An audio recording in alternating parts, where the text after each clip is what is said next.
আসসালামু আলাইকুম, ইউনিক স্কুলিংয়ে সবাইকে স্বাগতম। আমাদের আজকে আলোচনার বিষয় হচ্ছে effect of reflection on leveling, অর্থাৎ রিফ্র্যাকশন অ্যারো নিয়ে আলোচনা করব। রিফ্র্যাকশন অ্যারোটা কি?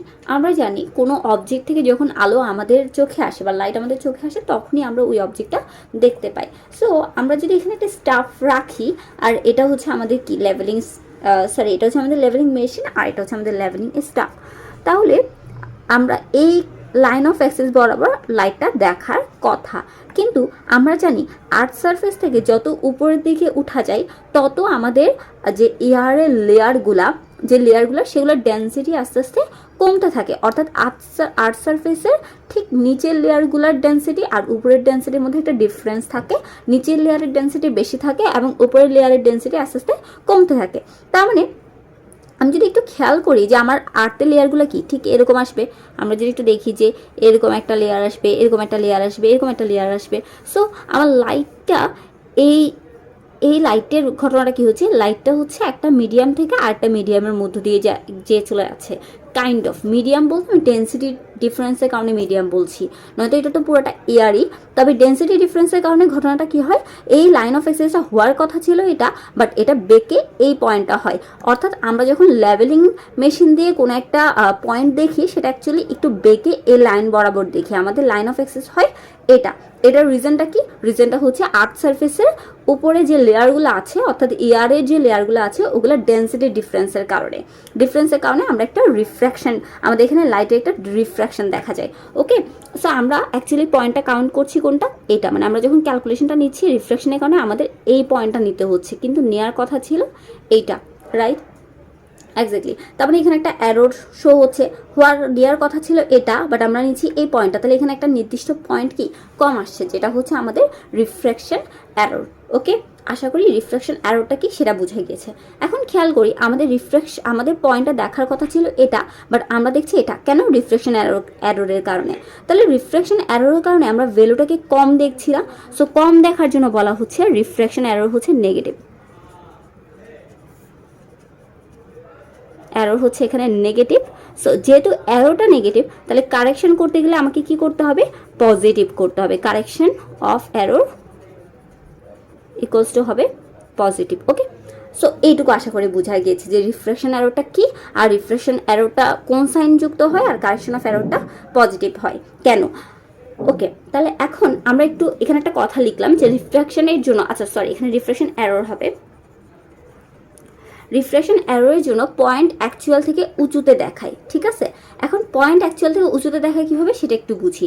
আমরা কি জানি height of instrument equals to হবে, রিডিউস লেভেল ইকুয়ালস টু হবে height of instrument minus intermediate side বা হচ্ছে ফোর সাইড, রাইট? ওকে, এখন আমি হাইট অফ ইনস্ট্রুমেন্ট ধরে নিলাম হচ্ছে 100, এটা আমার ফিক্সড। এখন এই যে ভ্যালুটা, এখানে সাপোজ কোনো ধরনের রিফ্র্যাকশন নাই, তাহলে রিফ্র্যাকশন যদি না থাকে, নো রিফ্র্যাকশন আমরা লিখে রাখতে পারি, নো রিফ্র্যাকশন। তাহলে রিফ্র্যাকশন যদি না থাকে তাহলে কি হবে? রিফ্র্যাকশন না থাকলে আমরা এই পয়েন্টটুকু দেখবো। তাহলে আমি ধরে নিলাম এই পয়েন্টটুকু হচ্ছে 7, তাহলে আমি -7 করে কত পাই? 93। এটা হচ্ছে আমার রিডিউস লেভেল। কিন্তু যদি রিফ্র্যাকশন থাকে, আমি একটু কম দেখছি, এই কম ভ্যালুটাকে আমি ধরলাম 6, তাহলে কি হবে? তখন আমার রিডিউস লেভেল হবে 100 - 6 = 94। তাহলে দেখেন এই যে রিডিউস লেভেলটা কি বেড়ে গেল না? এক্স্যাক্টলি, যেহেতু আমি পয়েন্টটাকে নিচে দেখতেছি, দ্যাটস ওয়াই আমার এই ভ্যালুটা কি বেড়ে যাচ্ছে, রিডিউস লেভেল বেড়ে যাচ্ছে। তাহলে রিডিউস লেভেল বাড়া মানে কি? পয়েন্টটা উঁচুতে চলে যাওয়া। ঠিক আছে, এই জন্যই বলা হচ্ছে রিফ্র্যাকশন অ্যারোরের জন্য পয়েন্ট অ্যাকচুয়ালি উঁচুতে দেখা যায়, মানে এটা একদম সি লেভেল থেকে মেজার করে বলা হচ্ছে আর কি। আচ্ছা, এই হলো আমাদের এই লাইনের ব্যাখ্যা। এখন আমরা যদি দেখি যে এই অ্যারোটা অ্যাকচুয়ালি কতটুকু, সেই অ্যারোটা হচ্ছে, আচ্ছা অ্যারোটা কতটুকু, অ্যারোটা হচ্ছে অ্যারোর ইকুয়ালস টু হবে, আমরা গত লেকচারে, আপনারা আশা করি যারা দেখেছেন তারা জানেন যে গত লেকচারে আমরা কার্ভেচার অ্যারো পড়েছি। তাহলে এখানে রিফ্র্যাকশন অ্যারোটা হচ্ছে কার্ভেচার অ্যারোরের 1/7। ঠিক আছে, অর্থাৎ কার্ভেচার অ্যারো যা আসবে তাকে যদি আমরা 1/7 দ্বারা ডিভাইড করি, তাহলে বা 7 দ্বারা ডিভাইড করি, তাহলে যে রেজাল্টটা আসবে সেটাই হচ্ছে আমার রিফ্র্যাকশন অ্যারো। আমরা যদি আগের লেকচারটা একটু রিমাইন্ড করি, কার্ভেচার অ্যারোটা কত ছিল? এটা 1/7 রাখলাম, একটু এখানে। ওকে, আচ্ছা কার্ভেচার অ্যারোটা কত ছিল সেটা যদি একটু রিমাইন্ড করি, তাহলে কার্ভেচার অ্যারোটা ছিল এল স্কোয়ার বাই 2 আর। ঠিক আছে, তাহলে আমরা এখন রিফ্র্যাকশন এররটা লিখতে পারি এল স্কোয়ার বাই 7 গুণা 14 আর এর মানটা তো আমরা সবাই জানি 6400, কোনো কোনো বইয়ে এটা 6370 ইউজ করা হয়েছে। সো আপনার বইয়ে যেটা, আপনি যে বইটা ফলো করছেন সে বইয়ে যেটা আছে আপনি অবশ্যই সেটাই ইউজ করবেন। তাহলে এটাই হবে আমার রিফ্র্যাকশন এরর। তার মানে আমি যদি কার্ভেচার এররটা মনে রাখি তাহলে রিফ্র্যাকশন এরর কী হবে, তার 1/7, সেটা মনে রাখলেই আমরা আনসারটা করতে পারবো। এখন আসি যে আমার কারেকশন করে কি আসবে। আমরা লিখতে পারি যে কারেক্টেড স্টাফ রিডিং